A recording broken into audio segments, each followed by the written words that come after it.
Selamat sore Businesspreneurs, welcome back to Business Q&A, bisnis.id. Apa kabar teman-teman semuanya? Semoga dalam keadaan sehat, bisnisnya berjalan dengan lancar, dan juga pastinya puasanya berjalan dengan lancar.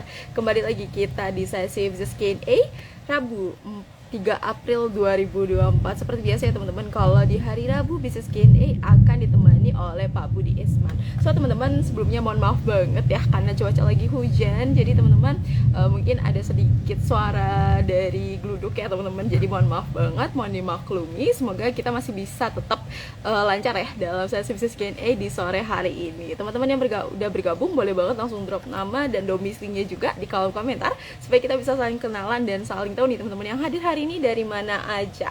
Yuk teman-teman boleh di drop nama dan domisilinya ya.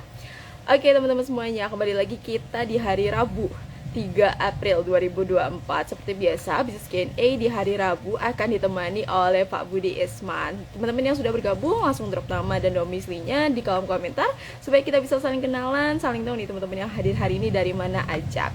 So, hari ini adalah last day dari Business Q&A di bulan Ramadan loh teman-teman. Sore hari ini Business.id dan Pak Budi udah punya topik yang menarik banget yang akan dibagikan oleh Pak Budi Isman nantinya. Jadi teman-teman jangan lupa untuk siapin buku catatannya, disiapin juga pulpennya, siapin juga pertanyaannya untuk nanti ditanyakan dalam sesi Business Q&A ya. Sebelum kita mulai, di sini pasti ada business planners yang baru follow Business.id atau yang baru kenalan dengan Business.id dan belum tahu nih program-program apa saja sih yang disediakan oleh Business.id. Kita kenalan terlebih dahulu yuk.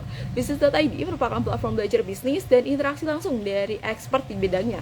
Teman-teman bisa belajar dengan mengikuti kelas-kelas berbayar kita di aplikasi atau websitenya Business.id. Saat ini kita ada 12 kelas yang mana cukup satu kali investasi aja dan materinya sudah bisa diakses seumur hidup tanpa tambahan biaya lainnya. Jadi jangan lupa untuk download aplikasi Business.id di Play Store ataupun App Store secara gratis, dan teman-teman bisa akses juga video pembelajaran gratis loh dari sesi Business Forum.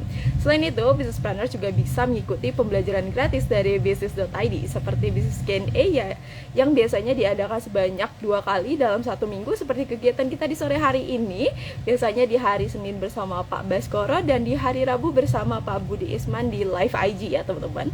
Dan ada teman-teman juga bisa ikut kegiatan Business Forum di setiap hari Sabtu. Nah teman-teman bisa bergabung dengan klik link pada bio Instagramnya Business.id nih untuk ikut sesi Business Forum, karena sesi Business Forum ini akan ditemani oleh para expertnya Business.id seperti Pak Bas, Pak Budi, lalu ada Pak Paras dan masih banyak lainnya expert-expertnya Business.id yang akan hadir di Business Forum. Business.id juga punya program offline nih teman-teman yang bisa diakses infonya dan jadwalnya dengan klik link pada bio Instagramnya business.id atau kunjungi event.business.id. Jadwal terdekat ada Sales and Operation Masterclass di tanggal 29 sampai 30 April 2024 di Hotel Novotel Cikini ya teman-teman. Dalam programnya teman-teman nih bisa mendalami penciptaan sales dan operasional yang bisa bikin bisnisnya lebih profitable, lebih sustainable dan juga growing. Jadi teman-teman jangan sampai ketinggalan karena Sales and Operation Masterclass akan diajar langsung nih oleh Pak Paras Nasution yang sudah berpengalaman lebih dari 25 tahun di banyak multinational company seperti Axis, lalu ada Coca-Cola Amatil dan masih banyak lainnya. Jadi teman-teman jangan sampai kelewatan untuk belajar sales and operasional bareng sama expert ya. Jadi teman-teman bisa daftar dengan klik link pada bio Instagramnya business.id ataupun cek di feed Instagramnya business.id ya. Oke teman-teman semuanya yang sudah bergabung boleh yuk drop nama dan domisilinya di kolom komentar supaya kita bisa saling kenalan ya. Teman-teman yang hadir hari ini dari mana aja. Dan sudah ada Pak Budi juga. Selamat sore Pak Budi. Yuk saya tunggu untuk undangan masuk ke roomnya supaya kita bisa mulai sesi Business Q&A di sore hari ini. Yuk teman-teman yang juga sudah hadir boleh drop nama dan domisilinya ya di kolom komentar. Ada Pak Hergun 81. Oke, ada Pak Suherman juga sudah hadir. Oke. Selamat sore Pak Budi. Sore Reza, apa kabar? Alhamdulillah sehat. Gimana kabarnya Pak Budi dan gimana puasanya Pak? Sehat, alhamdulillah. Alhamdulillah. Puasa masih tetap semangat. Mantap, Gimana mantap. teman-teman sudah hadir ini? Mantap, Pak. Oke, Pak, sebelumnya mohon maaf ya, Pak, kalau misalkan ada sedikit suara-suara guduk ya, Pak. Kebetulan nih di Hujan, wilayah saya lagi hujan deras, jadi sambil sama. ada petirnya juga, jadi kenceng banget. Jadi mohon maaf sebelumnya Pak, kalau ada backsoundnya, ada petir-petirnya juga. Jadi teman-teman mohon maaf juga kalau ada suara backsoundnya yang petir-petir gini. Jadi kita bisa sambil dengerin ya Pak nantinya kalau misalkan ada saat Pak Budi berbicara, nanti saya coba mute juga ya. Oke Pak, di sore hari ini Pak Budi udah nyiapin topik menarik nih teman-teman semuanya, yaitu peran CEO dalam membangun tim. Nah teman-teman semuanya nih, yang sekarang CEO ya Pak, CEO yang Iya. beneran CEO atau yang sebenarnya Chief Everything Officer nih, harus ya Pak punya bekal nih dalam membangun tim. Jadi teman-teman semuanya kita simak terlebih dahulu sesi sharing dari Pak Budi sore hari ini seputar peran CEO dalam membangun tim. Teman-teman boleh banget menyiapkan pertanyaannya dari sekarang sambil mendengarkan topik pembuka terlebih dahulu dari Pak Budi, atau teman-teman yang udah punya pertanyaan boleh langsung drop pertanyaannya di kolom komentar ataupun di box Q&A ya. Kita mulai dengan sesi sharingnya terlebih dahulu. Silakan Pak Budi. Oke, terima kasih Raisa. Ya, selamat sore semua teman-teman businessplanners dimanapun Anda berada di seluruh Indonesia maupun di seluruh dunia ya. Karena kadang-kadang ada juga yang dari Norway, ada dari Qatar, ada yang dari Malaysia juga yang kadang-kadang hadir ya. Saya lihat juga ada Yudi tadi, Fruta Gelato Bali. Kayaknya rutin ini. Setiap saya ada live, beliau ada. Bagus ya. Jadi sama-sama bisa belajar, bersama-sama sharing-sharing ya dengan teman-teman ya. Semuanya yang hadir pada sore hari ini. Mudah-mudahan ya tentunya teman-teman yang berpuasa, mudah-mudahan puasanya masih lancar, diberikan kemudahan dan juga tentunya ya nggak lama lagi tentunya buka puasa, apalagi yang 10 hari terakhir ini tentunya harapan kita adalah kita bisa lebih banyak lagi tentunya beribadah ya, dan mendapatkan banyak sekali tentunya pahala ya di 10 hari terakhir ini. Nah, untuk teman-teman yang hadir ya pada sore hari ini, saya tidak tahu apakah teman-teman ini pemilik bisnisnya atau yang menjalankan bisnisnya atau dua-duanya ya, pemilik bisnis tapi sekaligus juga yang menjalankan bisnisnya. Nah, topik hari ini ya memang kita ambil topik mengenai CEO ya, perannya seorang CEO ya. CEO itu apa? Nanti saya jelaskan ya. Dalam membangun tim sebuah bisnis ya, sebuah usaha itu ya. Nah, asumsinya adalah kalau saya menggunakan kata CEO di sini adalah Chief Executive Officer ya. Jadi artinya pemimpin tertinggi eksekutif dalam sebuah bisnis itu adalah seorang CEO-nya. Dialah yang menjalankan bisnisnya, dialah yang mengeksekusi rencana bisnisnya agar bisa tercapai sesuai dengan harapan pemegang sahamnya atau pemiliknya. Nah, jadi itu intinya adalah seorang CEO itu adalah pemimpin tertingginya gitu ya. Nah, karena eh, seorang CEO itu adalah pemimpin tertinggi dari sebuah bisnis, makanya sering sekali saya juga menyampaikan bahwa tanggung jawab yang terbesar dan tertinggi tentunya berada di pundaknya CEO ini atau mungkin pemimpinnya lah, atau kalau misalnya dalam mungkin dalam hukum Indonesia itu direktur utamanya ya, karena CEO itu istilah CEO itu sebetulnya tidak ada di dalam hukumnya Indonesia ya. Di Indonesia itu mengenal hanya direktur ya. Nah, sehingga biasa itu direktur utama itu adalah pemimpin tertingginya ya, atau mungkin dalam istilah yang paling sering yang kita gunakan yang mungkin seolah-olah itu lebih keren aja jadi CEO, Chief Executive Officer. Nah, karena perannya seorang CEO ini sangat besar dalam maju atau tidaknya sebuah bisnis, maka topik yang hari ini saya ingin bawakan itu sangat erat itu dengan sukses atau tidaknya sebuah bisnis ya. Jadi peran seorang CEO dalam membangun tim dari sebuah bisnis itu apa sih sebetulnya ya? Karena ada juga yang teman-teman yang saya lihat misalnya merasa bahwa oh karena saya pemimpin tertinggi gitu ya, lalu saya sudah punya orang HRD atau orang human capital misalnya yang ngurus misalnya tim saya atau HRD saya, maka saya nggak punya peranan banyak lagi di situ ya. Seolah-olah ya tugas saya bukan itu gitu ya. Nah, jadi saya ingin mempertegas kembali pengalaman saya pribadi maupun kepercayaan saya gitu ya terhadap apa yang seharusnya menjadi tanggung jawabnya seorang CEO itu dalam membangun timnya. Nah, itulah yang akan kita bahas tentunya sore hari ini. Nah, menurut pendapat pribadi saya dan juga sekaligus pengalaman saya lebih dari 30 tahun dalam membangun bisnis, mengelola bisnis, baik mulai dari yang kecil sampai yang mungkin ratusan triliun ya, dan perusahaan-perusahaan asing ya, termasuk yang saya pimpin gitu ya. Nah, dari pengalaman semuanya itu, dari yang kecil, besar, perusahaan Indonesia, perusahaan asing gitu ya, pada prinsipnya bisnis itu akan terhambat atau maju eh, apa namanya ya bisnisnya itu biasanya akan terganggu karena orangnya atau timnya ya. Oh tapi Pak, kalau duit gimana Pak? Biasanya yang menghambat itu perkembangan bisnis saya itu duit biasanya. Mungkin iya sih duit penting ya. Tapi bagi saya ujung-ujungnya kalaupun kita punya duit, kalau tidak ada orang yang tepat, tidak ada orang yang memang kompeten untuk mengelola duitnya, akhirnya duit itu akan menjadi sia-sia dan terbuang percuma. Jadi kalau kuncinya, pengalaman saya nih lebih dari 30 tahun ya, kuncinya adalah membangun tim itu. Ya, boleh kita punya duit 1 triliun, 20 triliun, tapi kalau tidak ada tim yang kompeten, tim yang punya integritas, tim yang punya semangat yang tinggi, tim yang termotivasi ya, mungkin tidak akan bisa tentunya mengelola uang yang banyak itu sehingga menjadi uang yang produktif dan segala macam. Nah, oleh karena itu topik kita hari ini atau sore hari ini kita mengatakan bahwa penting nggak seorang CEO itu dan punya peran nggak sebetulnya dalam membangun tim itu? Oh sangat, sangat, sangat, sangat besar perannya. Ya.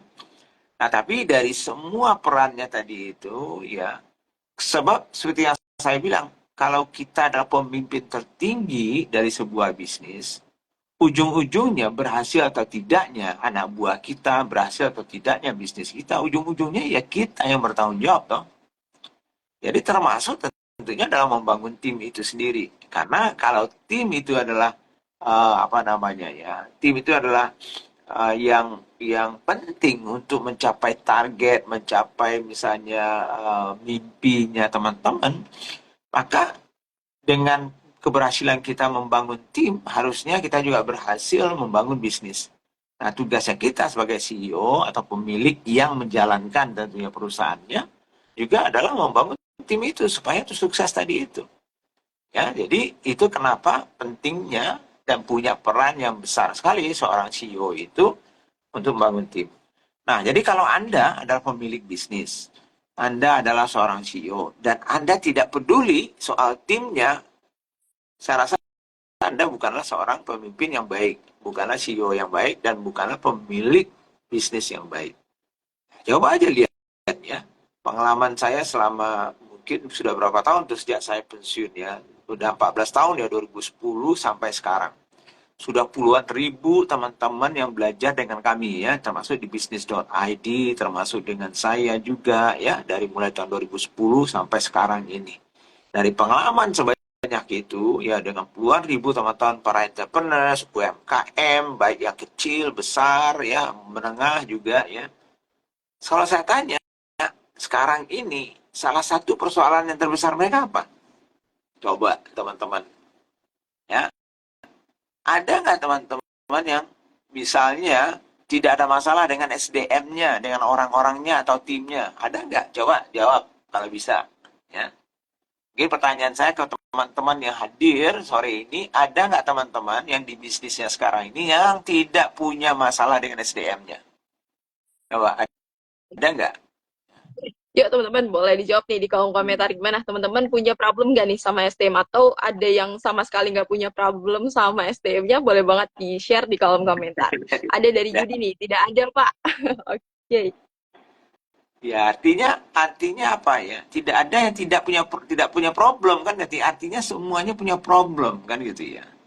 Ya, semuanya punya problem. Nah, itu sudah pasti gitu ya, sudah pasti. Dan itu Pengalaman saya 30 tahun pun saya bergaul ya, memimpin bisnis, menjalankan bisnis, membangun bisnis, pasti ada problem SDM. Itu salah satu yang buat pusing kepala saya.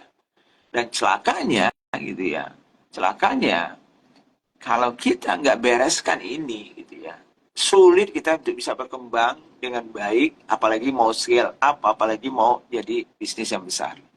Jadi kalau sebagai CEO atau sebagai pemilik bisnis, artinya apa? Ini salah satu prioritasnya teman-teman. Nah, makanya di dalam apa namanya program kita ya, Reza ya, CEO Development Program ya, yang 3 kali setahun ya kita adakan di bisnis.id ya. Um, kita cukup ya, program kita yang 2 hari itu fokus banyak sekali bagaimana kita menjadi pemimpin, bagaimana mengelola tim, bagaimana kita membangun tim, itu banyak sekali fokusnya di situ. Karena itu salah satu kuncinya ya. Dan kebetulan workshop yang berikutnya ini ada di bulan Mei ya, kalau nggak salah tanggal 20 dan 21 Mei nantinya gitu ya. Nah, jadi artinya apa? Nah, saya mengatakan bahwa teman-teman harus bisa belajar dan mau belajar juga tentunya bagaimana mengelola tim itu bukan karena hanya Anda sebagai CEO ya, tapi juga itu adalah sebuah kebutuhan ya dari bisnis untuk maju atau tidaknya nanti. Oke? Okay? Nah, apa sih peran yang paling penting ya seorang CEO itu dalam membangun timnya? Jadi saya ambil 4 aja dulu ya. Sebetulnya banyak sekali ya, tapi saya ambil 4-nya dulu ya.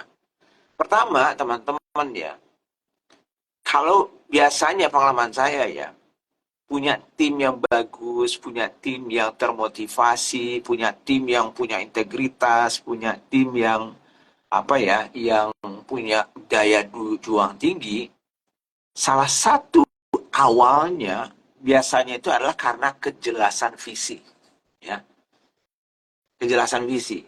Artinya kejelasan kemana kita mau pergi. Nah, itu istilahnya ya, ya secara simpelnya gitu. Jadi membangun tim itu bukan hanya soal merekrut orang yang pintar, merekrut orang yang kompeten, bukan itu saja. Tapi juga menyiapkan ya wadah atau tempat mereka nantinya berkarya yang jelas, yang clear gitu ya. Termasuk yang pertama sekali gitu ya, yang harus clear ya oleh teman-teman, terutama teman-teman yang punya bisnisnya atau yang CEO-nya gitu ya. Jadi pada saat orang masuk ke bisnis Anda, menjadi bagian dari tim Anda, jelas nggak mereka itu soal visi Anda itu mau kemana? Arahnya kapal ini mau dibawa kemana? Karena Anda kaptennya toh. Kalau Anda kaptennya, berarti Anda yang mengarahkan bisnis ini mau arahnya kemana. Artinya visinya Anda itu harus clear, harus jelas. Jadi nggak ada yang visinya nggak jelas. Kita mau kemana sih tahun ini? Wah, satu bilang ke kiri, satu bilang ke tengah, satu bilang ke kanan. Nah, itu kan nggak jelas ya, nggak jelas. Nah, jadi seorang CEO salah satu perannya, ya, perannya teman-teman itu adalah bagaimana teman-teman mengkomunikasikan visi yang jelas ya dari bisnisnya teman-teman ini itu ke timnya supaya tidak ada keraguan kemana arahnya bisnis ini mau dibawa oleh tentunya pemimpinnya, dan sekaligus visi itu yang bisa menjadi apa namanya ya, menjadi inspirasi ya. Kalau visinya itu tidak menginspirasi orang ya, tentunya timnya itu tidak akan semangat toh. Jadi yuk kita pergi, yuk kemana ya, pokoknya kita pergi ke kiri aja ya gitu ya misalnya, ya nggak terinspirasi toh. Tapi misalnya, ayo kita akan berjuang, kita akan mendaki gunung tertinggi di Indonesia ya, karena di situ kita akan bisa melihat pemandangan yang indah misalnya ya. Itu kan jadi beda ya. Jadi bersemangat orang. Jadi visi itu bukan soal arah dan tujuan saja, tetapi visi yang bisa menginspirasi timnya. Karena tugas Anda tentunya adalah membangun timnya itu sebagai seorang CEO dan juga pemilik perusahaannya ya. Oke, jadi itu satu yang menurut saya salah satu yang peran terpenting adalah bagaimana teman-teman yang kalau belum ada visinya dibuatkan, ya, diciptakan, ya, tentunya visinya. Tapi kalau visinya sudah ada, bagaimana mengkomunikasikan, ya, visi ini dengan jelas, clear, ya, tidak bertele-tele kepada semua timnya, supaya mereka tidak ada lagi yang tidak tahu saya ini mau kemana. Jadi kalau semua orang ditanya, udah tahu nggak kemana sih perusahaan ini mau dibawa? Tahu semuanya, ya. Dan sekaligus tentunya tadi visinya juga yang menginspirasi, yang bisa memotivasi timnya itu. Oke? Jadi itu satu. Lalu yang kedua, ya, tugas Anda. Jadi ini belum lagi soal rekrutmen kita cerita, ya. Kita belum soal kita mencari orangnya, enggak. Itu ini baru dalam tahapan teman-teman sebagai pemimpin, sebagai CEO, sebagai owner, pemilik bisnis, menyiapkan wadahnya untuk timnya ini bisa berkarya semaksimal mungkin. Ya. Jadi wadahnya itu harus juga wadah yang diberikan itu bagus. Nah, wadah tempatnya itu apa sih? Ya, tempatnya itu ya tempat yang tadi itu, yang pertama soal visinya yang sudah saya jelaskan dengan cukup panjang lebar gitu ya. Lalu yang kedua, ya, peran yang termasuk yang paling penting seorang CEO atau pemimpin dari bisnis itu dalam mengembangkan timnya adalah menciptakan budaya perusahaan yang tepat, yang pas, yang bisa mendukung teman-teman ini mencapai visi dan tujuan yang sudah ditetapkan tadi. Itu nomor dua, ya. Nomor dua. Jadi nomor dua itu apa sih? Tadi itu tuh soal CEO atau pemilik itu harus punya jelas mau kemananya, visinya. Dia yang menginspirasi supaya tim yang datang itu ya terinspirasi, jelas arahnya, tahu tujuannya. Yang kedua, tugasnya teman-teman sebagai CEO, sebagai pemilik bisnis juga menciptakan, ya, budaya perusahaan atau budaya bisnisnya, ya, yang cocok, ya, tentunya dengan nilai-nilai yang Anda ingin kembangkan, tapi juga sekaligus cocok dengan visi yang ingin dicapai itu. Sehingga kalau mereka bekerja, ya, menggunakan budaya-budaya yang sudah ditetapkan ini gitu ya, mereka akan terbantu dalam pencapaian, ya, visi yang sudah ditetapkan oleh Anda sebagai pemilik atau Anda sebagai tentunya CEO-nya gitu ya. Nah, jadi uh, dua hal tadi itu soal visi yang menginspirasi dan juga membangun budaya yang bisa, ya, membuat timnya ini berkembang seoptimal mungkin, itu adalah bagian dari membangun wadah yang tepat untuk timnya teman-teman.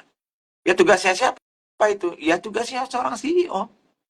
Oh, tapi kan saya ada orang SDM, Pak. Lah iya, orang SDM-nya itu kan membantu, bukan hanya orang SDM, semua tim juga harus terlibat. Semua direksi teman-teman juga harus terlibat.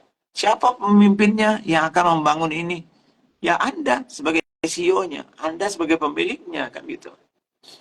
Jangan seolah-olah walaupun ada orang SDM, orang HRD atau orang human capital, ya, yang membantu Anda, jangan diartikan mereka yang bertanggung jawab untuk menyelesaikan itu, tidak. Mereka membantu Anda, iya. Tapi yang akan bertanggung jawab terhadap hasil totalnya dalam pembangunan tim itu adalah Anda sendiri, dan Anda yang akan merasakan hasilnya atau tidaknya hasilnya itu. Oke? Jadi baru dua nih kita cerita, ya. Soal peran yang paling penting, ya, tentunya menurut saya sebagai seorang CEO itu. Lalu yang ketiga, ya. Jadi tadi pertama soal visi yang menginspirasi, ya. Jadi teman-teman sebagai CEO, sebagai owner harus punya dulu tentunya visi yang menginspirasi timnya.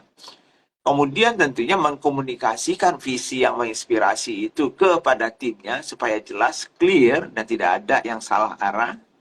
Lalu yang kedua adalah membangun wadah, ya, tempat bekerjanya itu dengan budaya dan nilai-nilai yang menurut teman-teman sesuai, ya, dengan tentunya nilai-nilai yang ingin dikembangkan, tapi juga sekaligus Kalau mereka menggunakan atau menerapkan budaya tersebut, maka budaya-budaya tersebut dan nilai tersebut yang akan mendorong mereka untuk bisa mengeksekusi, bisa menjalankan pekerjaannya untuk mencapai visi yang sudah ditetapkan tadi itu.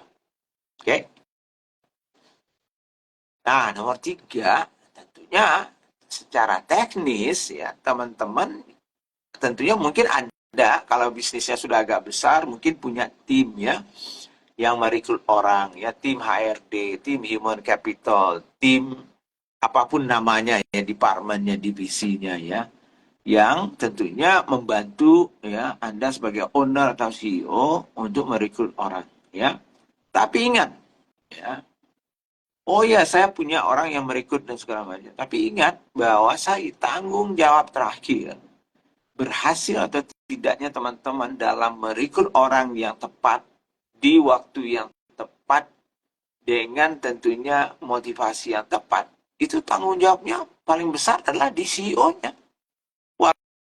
Walaupun teman-teman ya tidak akan melakukan rekrutmen untuk office boy misalnya ya, tapi yang menetapkan sistemnya itu harus ada atau tidak, menetapkan kriteria apa yang akan kita gunakan, itu kan harus bersama-sama.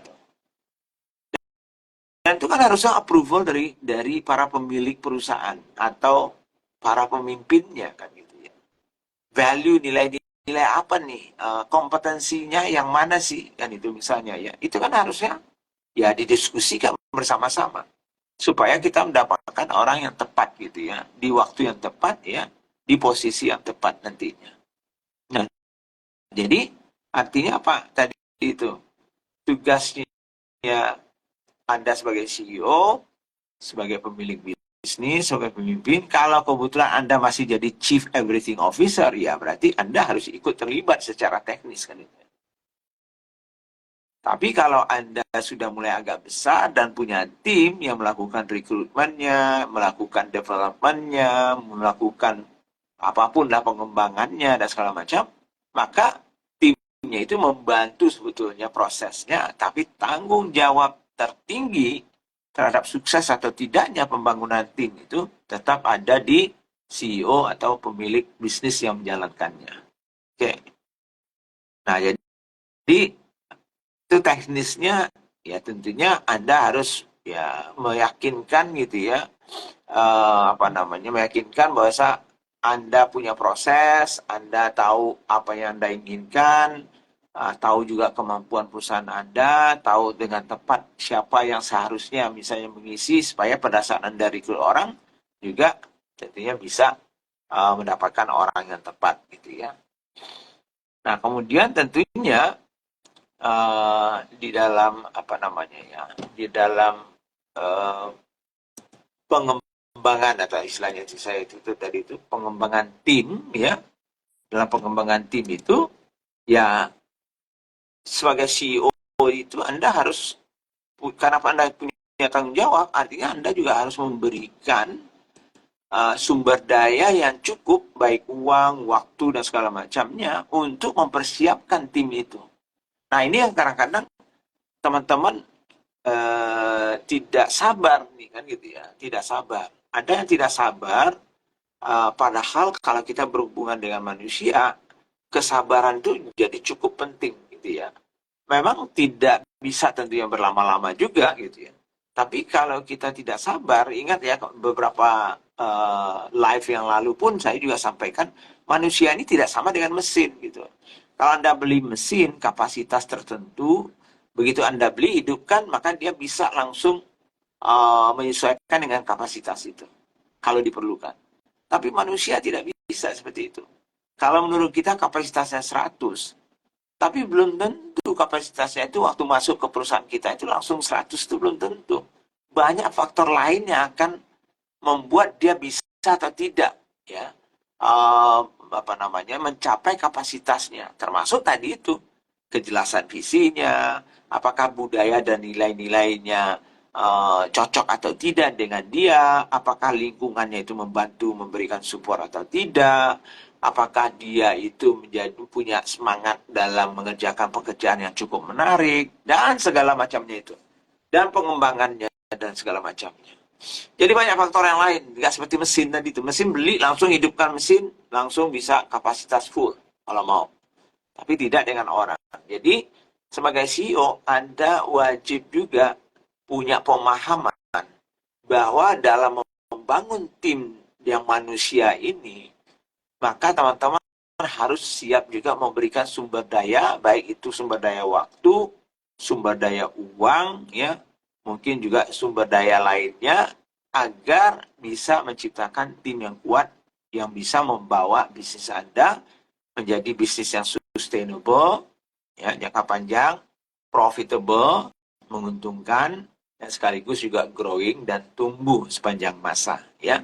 Nah, jadi 4 peran yang paling penting tadi itu dari seorang CEO atau pemilik bisnis yang menjalankan bisnisnya, ya, dalam membangun tim itu apa sih? Tadi, ya, harus punya visi yang jelas. Kalau sudah punya visinya berarti visi yang dikomunikasikan dengan jelas, yang menginspirasi timnya. Yang kedua, ya, tugas dan tanggung jawabnya seorang CEO dan pemilik bisnis adalah membangun wadah, ya, tempat bekerjanya timnya ini dengan budaya kerja yang tepat, dengan nilai-nilai yang tepat yang bisa mendorong mereka untuk bisa berkarya semaksimal mungkin untuk mencapai visi yang sudah ditetapkan tadi itu.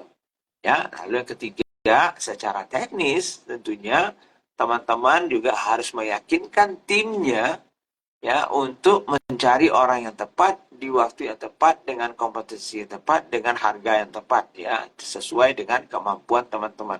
Nah, tentunya banyak proses yang harus dilalui, ya, tapi sebagai CEO Anda juga harus ikut dalam mencoba apa namanya, ya, mengevaluasi dan monitor timnya itu mengerjakannya sudah dengan tepat atau tidak.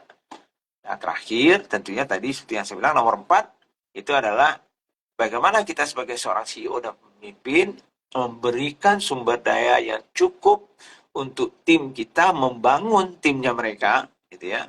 Baik sumber daya tadi itu, ya, jumlah orangnya, sumber daya waktunya, sumber daya uangnya, dan segala macamnya, termasuk kita juga memberikan waktu untuk tim-tim kita itu bisa apa namanya dikembangkan, ya, melakukan training mungkin, melakukan pengembangan mungkin, ya, sehingga mereka juga terus bisa mengikuti perkembangan zaman dan memberikan kontribusi yang tertinggi, ya, kepada perusahaan teman-teman semuanya, ya. Jadi konklusinya apa sih? Kan itu, ya, konklusinya tadi itu walaupun banyak perannya CEO atau pemilik bisnis, ya, dalam pengembangan tim, gitu ya, tapi 4 hal itu yang mungkin yang paling saya anggap prioritas untuk teman-teman, dan harapan saya adalah teman-teman mau belajar, ya, minimal bagaimana mengeksekusi 4 hal tadi itu yang seharusnya teman-teman mau lakukan pada saat mengembangkan timnya, sehingga timnya itu betul-betul siap untuk menjadi tim yang bisa mengelola bisnis yang sangat besar nantinya. Itu Raisa mungkin dulu, ya, sebagai pembukaan saya.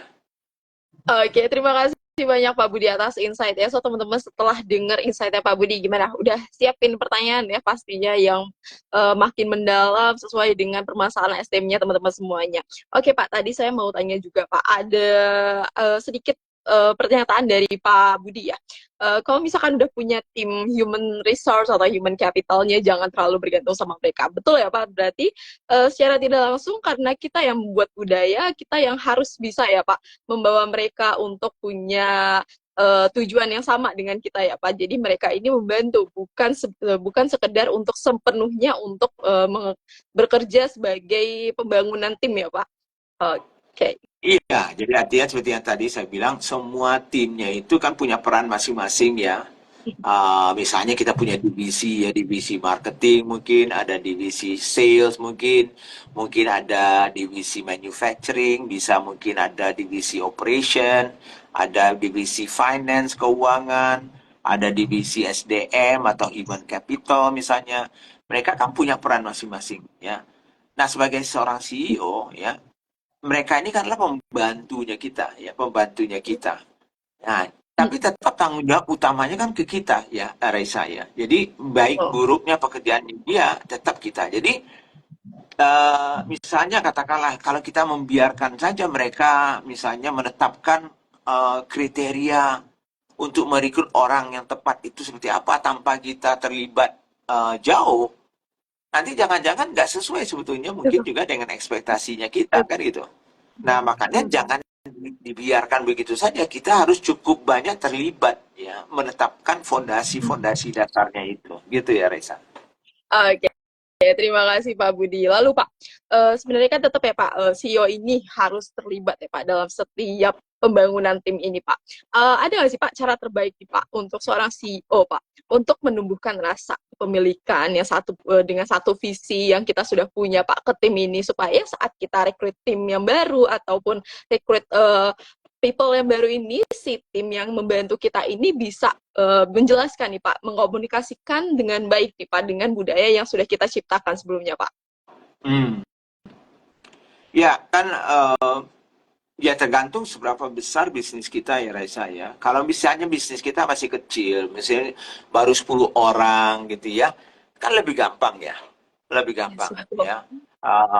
Kita nggak perlu formal-formal amat ya, mungkin karena kita ketemu setiap hari 10 orang ini, maka kita sebagai pemilik dan pemimpin sebetulnya sudah bisa menceritakan visinya kita ya tanpa secara formal melakukannya gitu ya. Jadi misalnya setiap hari kita cerita, oh kita mau ke sini, kita mau ke situ gitu ya. Ini caranya kita loh, sebaiknya seperti ini. Tapi begitu kita bisnis kita sudah makin besar, orangnya mungkin sudah 50, ada 100 ya, dan tempatnya bukan di satu tempat lagi, maka nggak bisa seperti kita waktu 10 orang itu yang tiap hari ketemu kan gitu ya. Nah, disitulah keperluannya kita ya sebagai pemilik bisnis maupun sebagai CEO ya menetapkan tadi itu tujuan kita itu visi kita mau kemana dibawanya perusahaan kita ini lebih formal, secara formal dibuatkan, diciptakan gitu ya. Sehingga kalau secara formal sudah ada, berarti kita harus bisa juga menceritakannya ke timnya kita. Dan kalau ada kita berikan misalnya mandat ke tim kita, kan secara formal sudah ada, secara tertulis. Kalau nggak ada secara formal, adanya di otaknya CEO-nya aja, kan nggak mungkin ditularkan tuh. Karena Betul nanti Pak. lain lagi, ya kan Raisa kan nggak mungkin meniru saya misalnya kan ya. Tapi kalau sudah ada secara formal, tertulis, ya Raisa tinggal baca aja, tinggal menginterpretasinya kan itu. Jadi pertama tadi itu tergantung ukuran dari bisnis kita gitu ya. Nah, kalau misalnya bisnis kita misalnya masih kecil, ya mungkin visi atau apapun tujuannya itu, ya mungkin cukup dengan verbal setiap hari kita ngobrol, mungkin kita sudah bisa melakukan. Tapi begitu kita sudah besar, disitulah keperluannya kita untuk membuat lebih formal, tetapi bangunlah tadi itu ya komunikasi yang jelas ke timnya supaya yang formal tadi itu bisa terus-menerus nempel ya di benaknya dan di kepala dari timnya itu. Gitu Raisa. Oke, baik Pak. Jadi ini kemudahan ya buat teman-teman semuanya yang masih kecil ya Pak, yang masih UMKM nih untuk menjelaskan visi misinya ya Pak lebih jelas lagi atau sambil ngobrol bisa menerapkan lagi nih untuk menjelaskan visi misinya ya Pak untuk diterapkan. Jadi lebih mudah untuk teman-teman semuanya saat ini yang UMKM ya Pak. Ya. Oke, terima kasih Pak Budi. Lalu saya ambil pertanyaan Pak dari Randi Hadi Delatif nih Pak. Tadi ada di kolom komentar. Lalu bagaimana cara me-create super tim yang solid dan kompeten, Pak? Mungkin lebih banyak ya teman-teman yang punya problem tersebut ya, Pak, untuk membangun atau menciptakan super tim yang solid dan kompeten. Silakan, Pak. Ya, ya tadi itu ya. Artinya eh, kalau kita mau menciptakan tim yang bagus ya, ya empat hal itu tadi yang saya sampaikan itulah minimal itu yang harus tentunya dilakukan ya. Tanpa melakukan itu, ya tentunya Anda tidak akan dapat tim yang bagus. Jadi satu tadi itu Anda sendiri juga harus tahu ya Anda mau arah kemana ya. Jadi artinya mungkin saya paham sih, mungkin pertanyaannya oh, bagaimana cara merekrutnya segala macamnya. Rekrutmen itu kan hanya satu bagian dari mencari orangnya itu baru sebagian dari sebuah proses membangun tim itu. Jadi kalau membangun tim itu ada 3 proses besarnya ya. Proses besarnya. Satu adalah yang namanya inputnya. Input itu artinya mulai dari perencanaannya ya. Perencanaan itu apa sih? Oh, merencanakan jumlah orang yang kita butuhkan.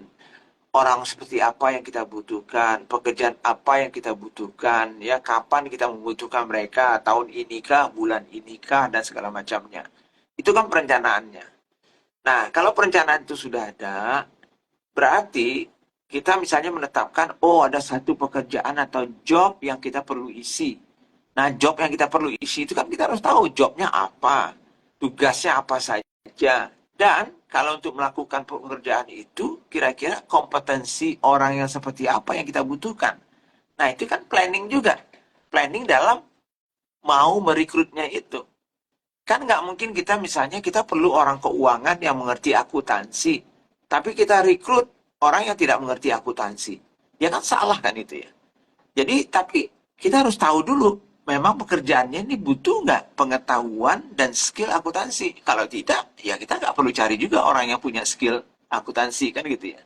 Nah, jadi itu baru proses inputnya, planning, perencanaan, jobnya bagaimana, yang mana requirement-nya, profil dari orang yang kita mau rekrut, kemudian action-nya, merekrut, mencari orangnya di mana, ya mampu nggak kita, ya sesuai dengan kemampuan kita juga. Kadang-kadang ya kita mencari orang yang bagus mahal, yang nggak bagus ya murah. Tapi bisakah kita mencari orang yang bagus tapi relatif murah? Nah itu kan punya strategi tersendiri. Nah kalau itu sudah, ya kalau kita sudah ada rencananya, kita sudah rekrut orangnya, dan orang tuh masuk, bukan berarti selesai sudah, bukan. Banyak lagi. Orang yang masuk itu kan seperti bahan baku, baru bahan baku. Harus diproses dulu kan gitu. Nah prosesnya itulah yang wadah yang tadi saya ceritakan tadi itu. Ada visi yang menginspirasi, yang dikomunikasikan. Ada tempat kerja yang punya budaya kerja yang jelas, dengan nilai-nilai yang jelas gitu ya, supaya mereka itu merasa nyaman bekerja di situ, merasa kondusif ya, sehingga mereka bisa mengeluarkan seluruh potensinya itu.